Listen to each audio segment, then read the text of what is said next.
Welcome to Our Girl Relationships. On this channel, we discuss day-to-day problems people face in their lives. Let's start with the video. My husband and I have always enjoyed joking around the table about all the times people looked at our family and assumed we were either babysitting others' kids or sat around and felt too awkward to ask if our little ones were adopted. One might say the reason for that is the fact that we have actually adopted 6 kids from different parts of the world, of different ethnicities, and spent most of our married lives researching their cultures and incorporating them into our lives. Of course, we have kids, but since our culture is basically dried out, we've never really had anything to research about it or tell our 2 biological kids. And the fact is that we never really paid attention to the biological part. Our family is dependent on the emotional and spiritual connection we have managed to create with all of our children, regardless of how they made it into our lives, and that's always something to take pride in. My husband and I try to incorporate our children's native cultures into their daily lives by immersing them into their native languages, or specifically giving them instructions to research things and cultures as a task that gives them money in return or immediate gratification of some sorts. I think some people may call it spoiling, but we genuinely believe that culture and traditions are such an important part of a person's perspective on life, and we're not going to deprive our kids of this beautiful thing because they were adopted from parts of the world that hold a culture they no longer interact with. One of the many ways in which we incorporate culture into our lives is by celebrating our anniversary in different countries each year. My husband and I's wedding anniversary happens right around the middle of summer. We plan to go to a country in which one of our children's culture is most prominent. That way, we get to call it a vacation and make sure we check off one of the major tasks that consume energy in our marriage. Even though we've been rightfully and through our efforts privileged with a lot of money, and we can make these grand efforts to try and get our family stronger and tighter, trying to do something so drastic and incorporate an entire lifestyle into our children who are already different always proves to be a challenge. Think of it like this. Being a parent is already difficult as it is. Being a parent to adoptive children is extremely difficult as well, because there are all these sorts of precautions that the parents need to take to make sure the emotions of the child are not damaged and he or she is not traumatized.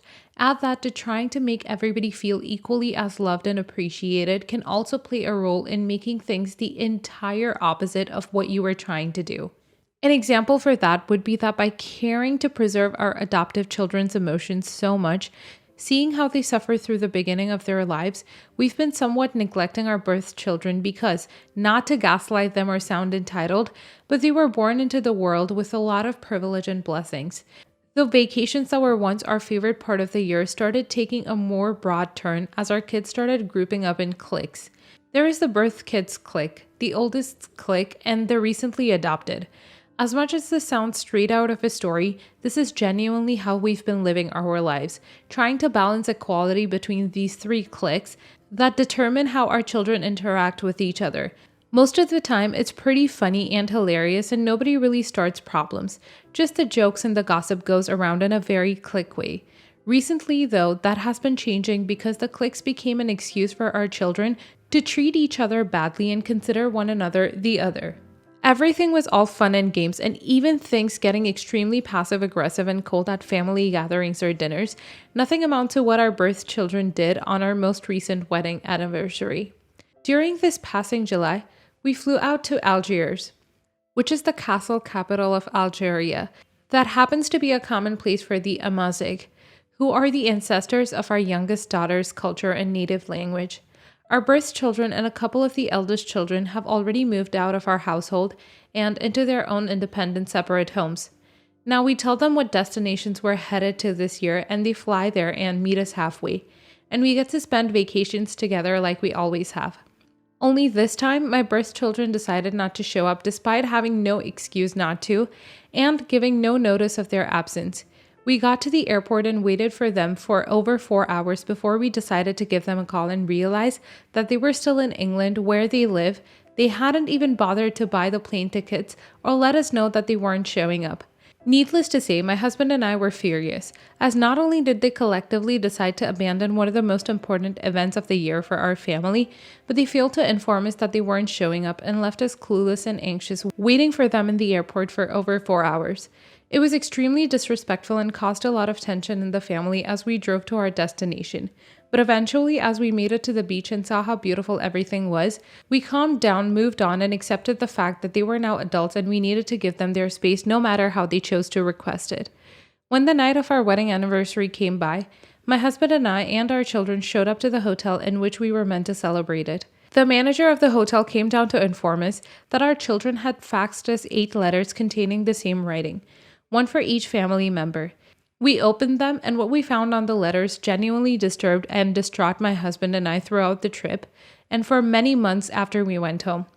In the letter, they apologized in the beginning for not being able to make it to the anniversary, saying that it got very repetitive and they had lives to tend to. But then they started insulting and roasting our adoptive kids for being that way and shaming them for not being our birth children, calling our love and affection for them fake and for the sake of societal gratification. They called them inadequate to be our real children and said that our relationship with them was funny and interest-based rather than biological and instinctual like the ones they had with us, which is entirely untruthful because that's never been what our core sentiments to watch all of our children have been. Not only did they try their absolute best to make us seem like the worst people on the face of the planet to our very own children, but they were shaming our other offsprings, from the youngest of them being barely 11 years old and the oldest being 26. It was extremely disrespectful and the air was really uncomfortable and awkward.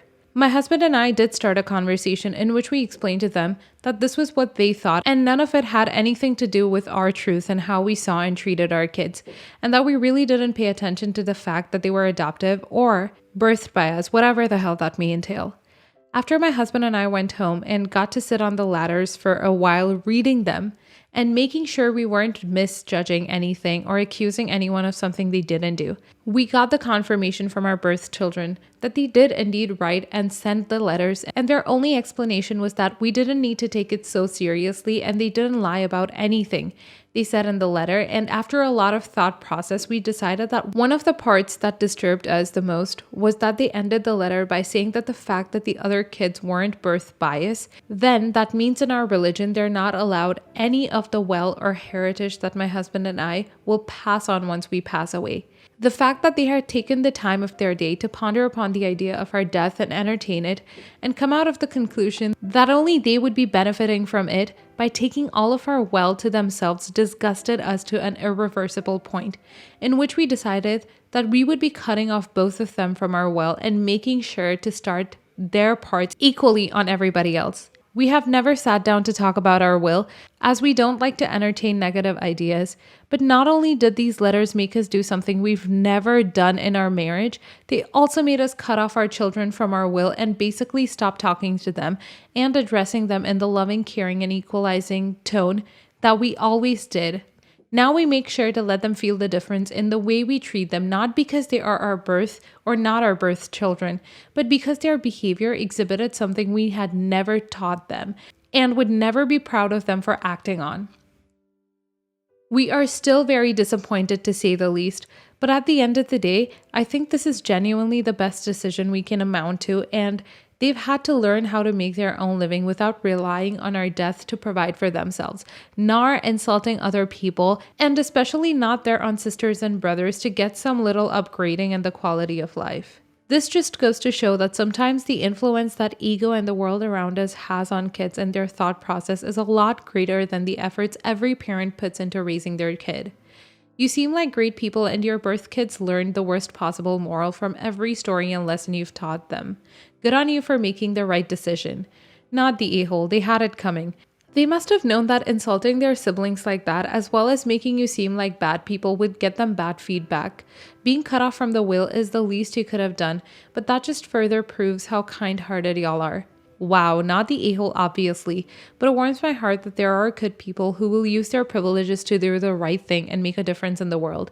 Your birth kids grew up to be the opposite of what you taught them and how they behaved around them and how you behaved around them, and they deserved what they got. Next story. A 13-year-old kid from the neighborhood comes over to our house quite regularly. His parents leave him unsupervised because we live in a safe place and he's old enough. This is just to say that they mostly have no clue what their kid gets up to while out to play.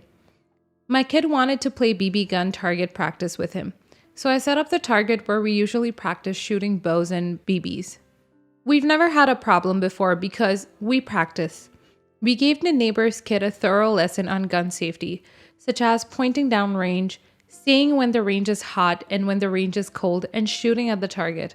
My kid is a strict rule follower, having been to a real gun range with a stickler for safety, and so he was really rigid about teaching gun safety to his friend. I watched for a while and they were doing good, and I went inside to get drinks and water. I realized this was a mistake. It was bad judgment on my part. I should have stayed unsupervised. Edit. I live in Colorado, an unincorporated area where mountain lions and other big game like bobcats roam. Children under 18 are allowed to wander around unsupervised with long guns. I know it's crazy for lots of you, and this is not the place for debating whether or not this is right, especially considering all the shootings that happen, especially in this state. BB guns are illegal here, and a lot of kids will be roaming the streets with BB guns. And I prevented them from going there. The kid and my kid were the only ones who wanted to play BB guns. I was not the one who wanted them to play with it. I also did not buy them for them. They were bought by another adult. I simply set them up to stay in our yard and shoot at a target rather than going into the wild. I know I might still be the a-hole. BB gun is also not technically a firearm because it doesn't use explosions to shoot. I know that's a technicality, but it seems like most people are upset about the gun issue, not the damage issue. I know it's a moral issue as well. The neighbor's kid ended up acting like a wild cowboy and shooting up into the air like a Western movie, while my son told him to stop. He caused damage to our other neighbor's windows.